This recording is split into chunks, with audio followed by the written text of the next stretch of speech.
We good, Grayson? All right, awesome. Okay, so mark part 15, the Plaza. Now, again, do they know? Have they made definite plans about town? They just said, let's go to town. And again, this is a different time. You can't, I mean, there's lots of things to do, but it's not stuff that we would normally do. Okay. They're going to rent just like a suite at the Plaza. That's what rich people do. You know, like they just want to go and like, I guess, drink and hang out.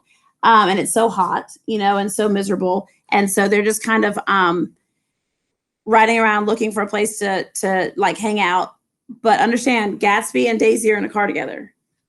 And Tom does not want to not have them in his view, right? In his sight, because he knows. And I like that Nick and Jordan haven't admitted anything, but it's kind of understood. You know, like he knows that they know and, you know, that kind of stuff. Okay.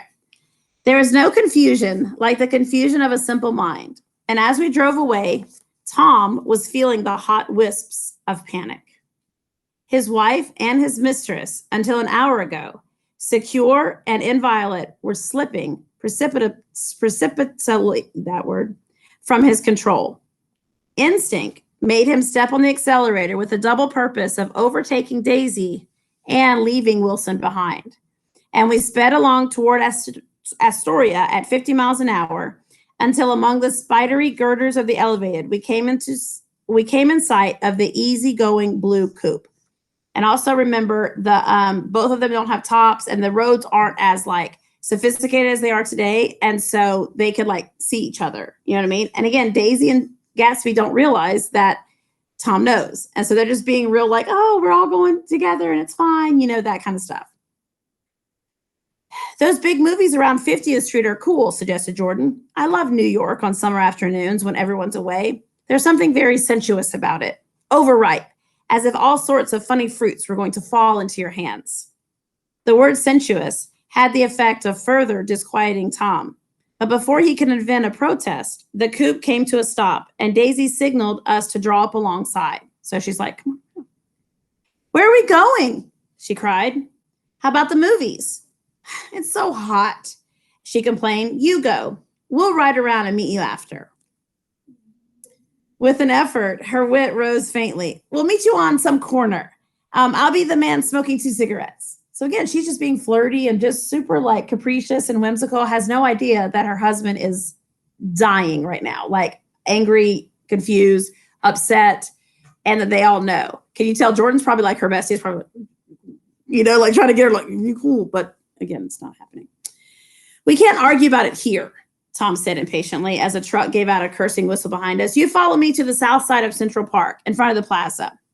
Several times he turned his head and looked back for their car, as if the traffic delayed them, he slowed up until they came into sight.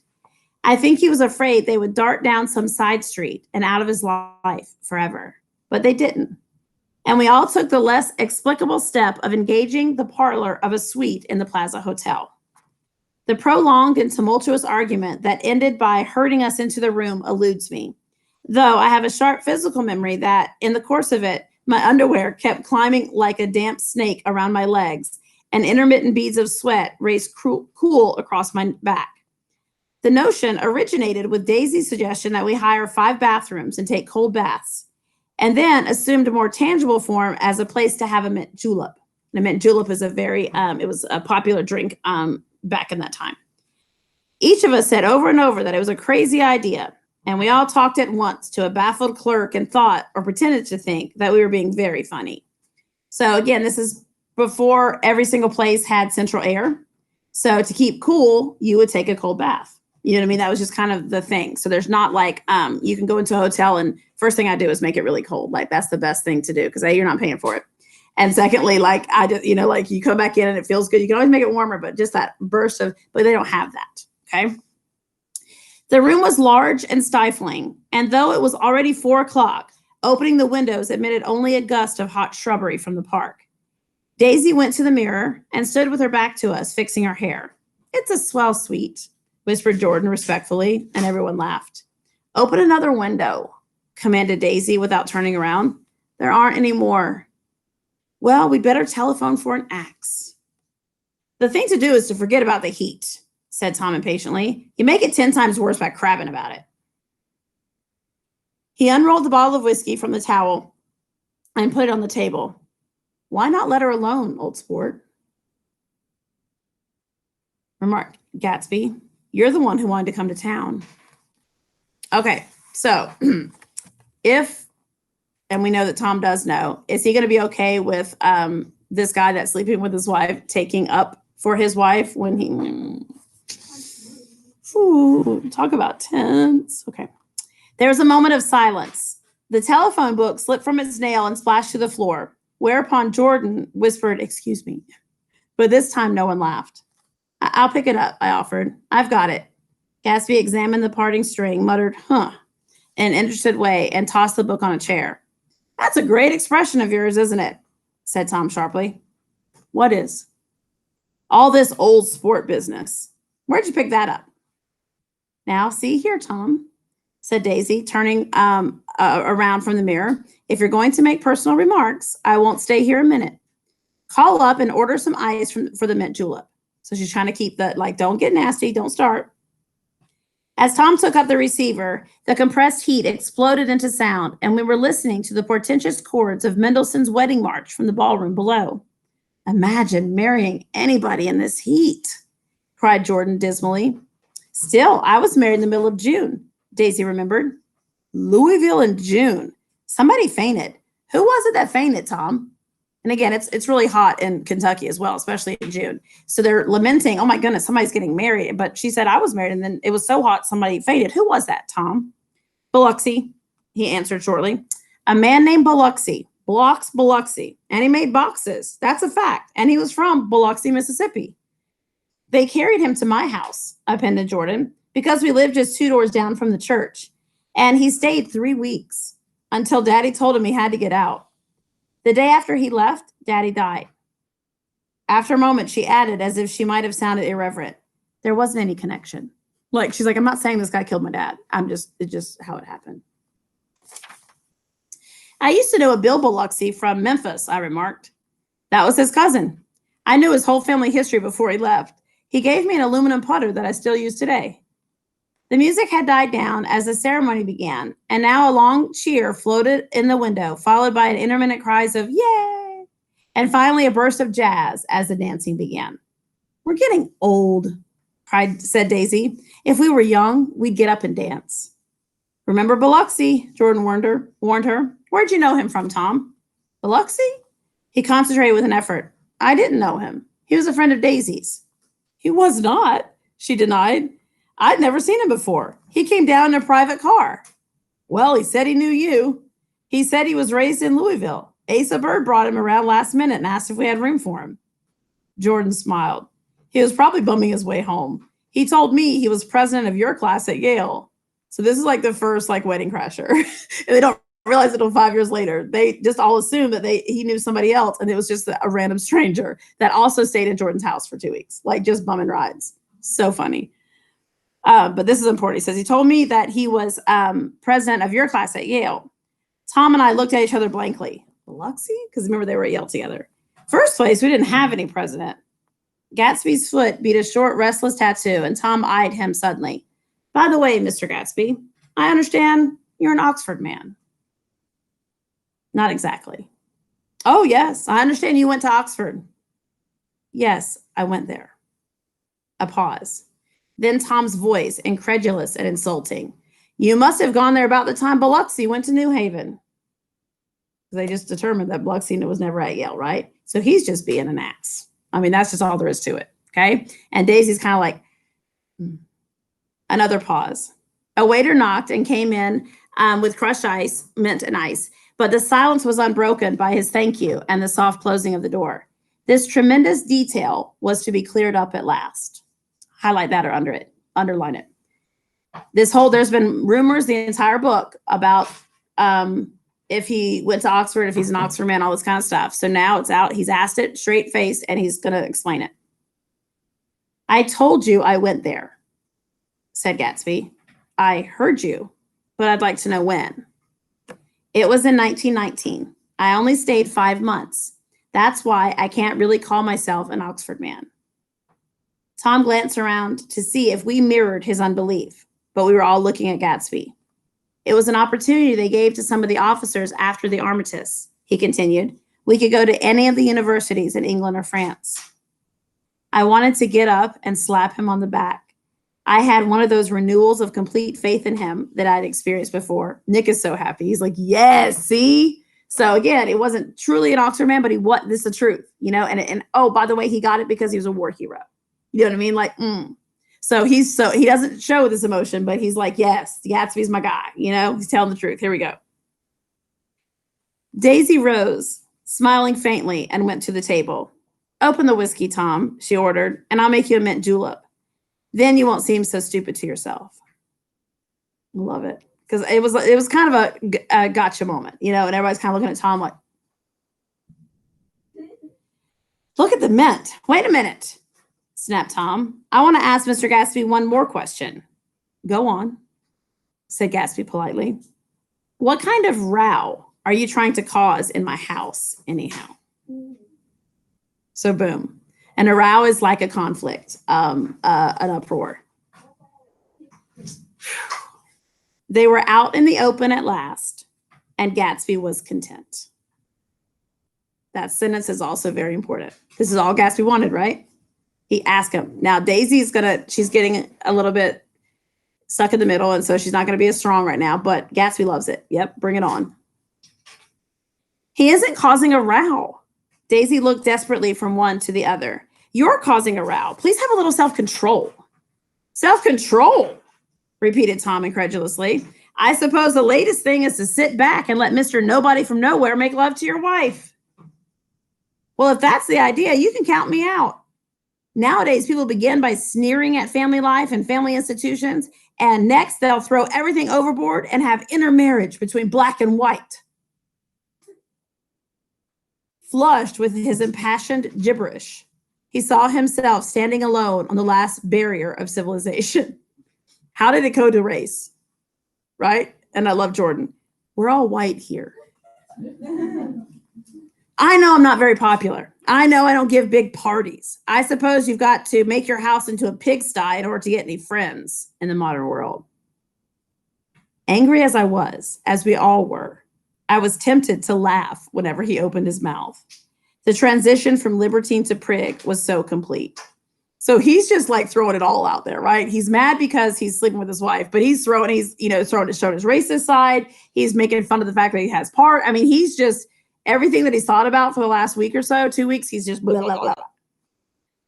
I've got something to tell you, old sport, began Gatsby. But Daisy guessed at his intention. Please don't, she interrupted helplessly. Please, let's all go home. Why don't we go home? That's a good idea. I got up. Come on, Tom. Nobody wants to drink. I want to know what Mr. Gatsby has to tell me. Your wife doesn't love you, said Gatsby. She's never loved you. She loves me. Oh, no. Now this because can you imagine? Like, first of all, Daisy's freaking out because Daisy's like, she's getting cold feet. She's nervous. She doesn't want it to happen, right? Tom is like, I'm sorry, what? Gatsby is like, look, this is it. This is what I worked 5 years for. I'm getting my girl. We're doing this. She's never loved you. Nick and Jordan are like,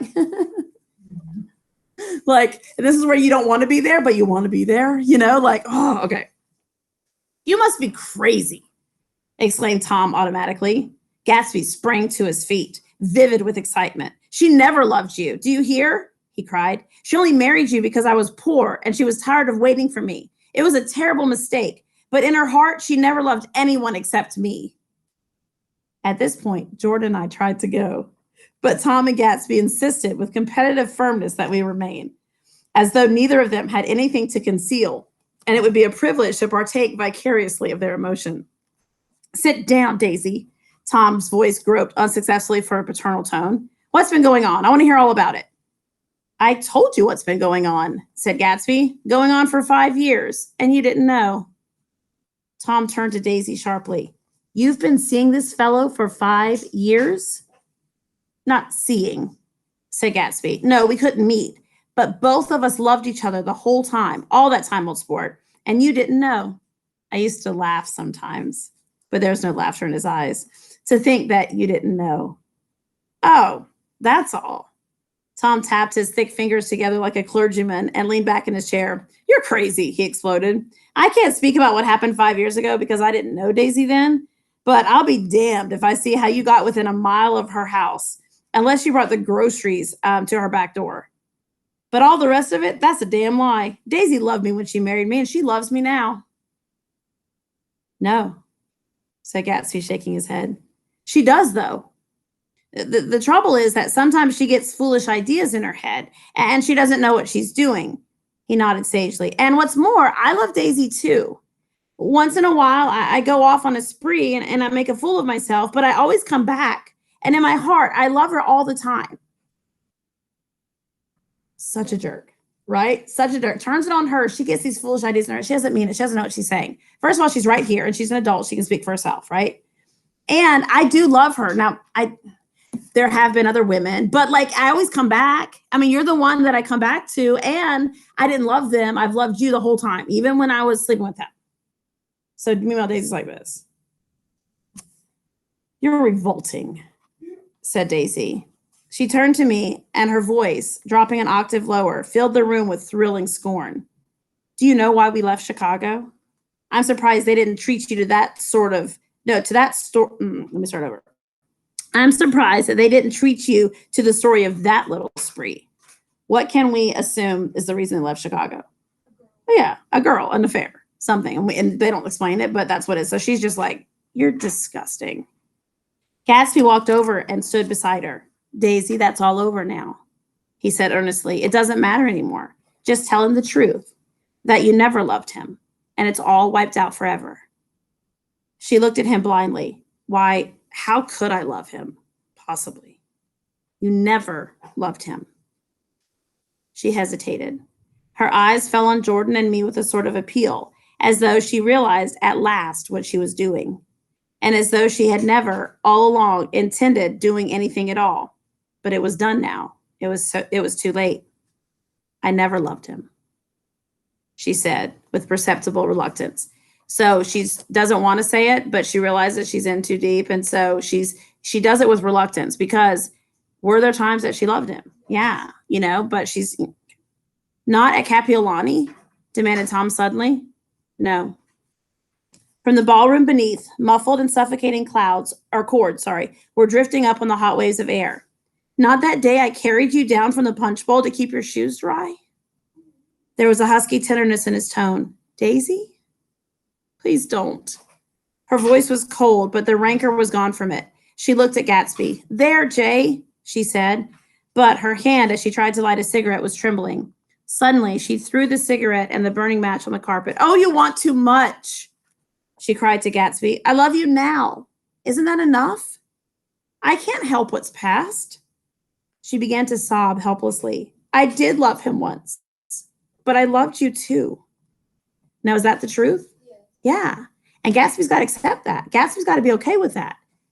But knowing what Gatsby has done to prepare for the last, the 5 years and this moment, all this stuff, is he going to accept that? Gatsby's eyes opened and closed. You love me too? He repeated. Even that's a lie, said Tom savagely. She didn't know you were alive. Why, there's things between Daisy and me that you'll never know. Things that neither of us can ever forget. The words seemed to bite physically into Gatsby. I want to speak to Daisy alone, he insisted. She's all excited now. Even alone, I can't say I never loved Tom, she admitted in a pitiful voice. It just wouldn't be true. Of course it wouldn't, agreed Tom. She turned to her husband. As if it mattered to you, she said. Of course it matters. I'm going to take better care of you from now on. Yeah. You don't understand, said Gatsby with a touch of panic. You're not going to take care of her anymore. I'm not? Tom opened his eyes wide and laughed. He could afford to control himself now. Why's that? Daisy's leaving you. Nonsense. I am, though, she said with visible effort. She's not leaving me. Tom's words suddenly leaned down over Gatsby. Certainly not for a common swindler who'd have to steal the ring he put on her finger. I won't stand for this, cried Daisy. Oh, please, let's get out. Who are you anyhow? Broke out Tom. You're one of that bunch that hangs around with Meyer Wolfsheim. That much I happen to know. I've made a little investigation into your affairs, and I'll carry it further tomorrow. You can suit yourself about that, old sport, said Gatsby steadily. I found out what your drugstores were. He turned to us and spoke rapidly. He and this Wolfsheim bought up a bunch of side street drugstores here and in Chicago and sold grain alcohol over the counter. That's one of his little stunts. I picked him for a bootlegger the first time I saw him, and I wasn't far wrong. What about it? Cried Daisy, or said Gatsby politely. I guess your friend Walter Chase wasn't too proud to come in on it. And you left him in the lurch, didn't you? You let him go to jail for a month over in New Jersey. God, you ought to hear what Walter has to say on the subject of you. He came to us dead broke. He was very glad to pick up some money, old sport. Don't you call me old sport, cried Tom. Gatsby said nothing. Walter could have you up on betting laws too, but Wolfsheim scared him into shutting his mouth. That unfamiliar yet recognizable look was back in Gatsby's face. That drugstore business was just small change, continued Tom slowly. But you've got something on now that Walter's afraid to tell me about.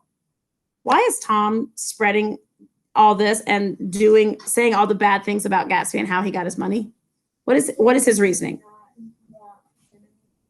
So that she sees like that he's not all. He wants Daisy to see that this is not a respectable profession, and Gatsby may have money, but it's not respectable money. He knows Daisy. He knows what type of person she is.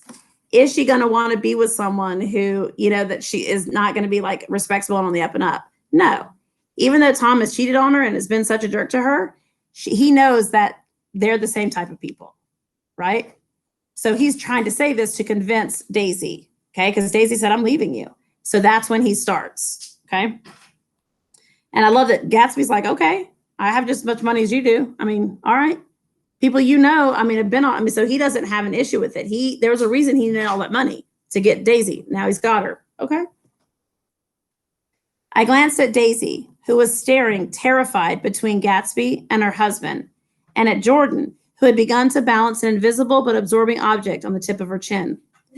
Then I turned back to Gatsby and was startled at his expression. He looked, and this is said in all contempt for the babbled slander of his garden, as if he had killed a man. Gatsby's mad.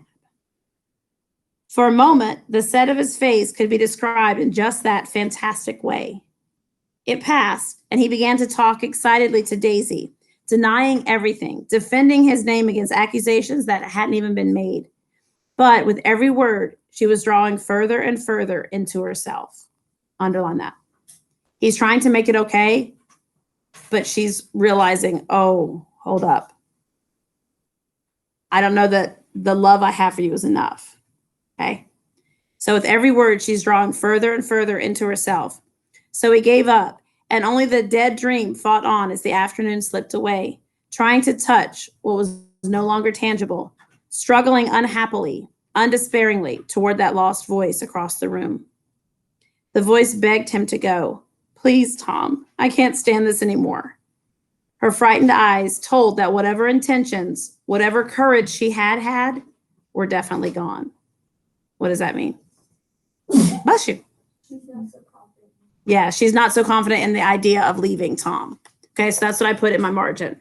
It doesn't seem like she's going to go through with it now.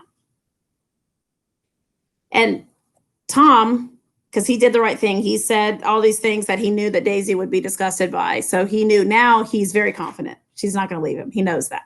So this is what he says. You two start on home, Daisy, said Tom in Mr. Gatsby's car. Like, yeah, you're fine. She looked at Tom, alarmed now, but he insisted with magnanimous scorn. Go on. He won't annoy you. I think he realizes that his little presumptuous little flirtation is over. Y'all, 5 years. He's loved her for 5 years. Hasn't been with anybody else. Did all this stuff to get her. Is it a presumptuous little flirtation? So when he hears that, Gatsby is just, but he has one more shot, right? They're going to leave in Gatsby's car. He can talk to Daisy. He can, kind of convince her that we're meant to be and everything. So he takes the shot. Okay. They were gone without a word, snapped out, made accidental, isolated like ghosts. and even from our pity. After a moment, Tom got up and began wrapping the unopened bottle of whiskey in the towel. Want any of this stuff, Jordan? Nick? I didn't answer. Nick? He asked again. What? Want any? No. I just remembered that today's my birthday. I was 30. Before me stretched the portentous, menacing road of a new decade. Why is this included, do you think? That's the end of part 15, by the way. Why is it that he forgot that it's his birthday? He's so intertwined and enveloped in this part of Gatsby's life that it wasn't even, first of all, none of the other people knew it either. It's kind of weird, right? Okay, so that's where we're going to stop with today. I'm glad this is where I wanted to get through, so it's good. Tomorrow's going to be even better. But for the rest of the time, you can work on your, about 10 minutes, you can work on your Platonic conception writing. Or if you have something for your next class, you can work on that. Grayson, you're good. You can be dismissed. I will see you tomorrow at 8:15 again. And like I said, just do something for the next like 7 minutes or so. Make sure if you want me to look at your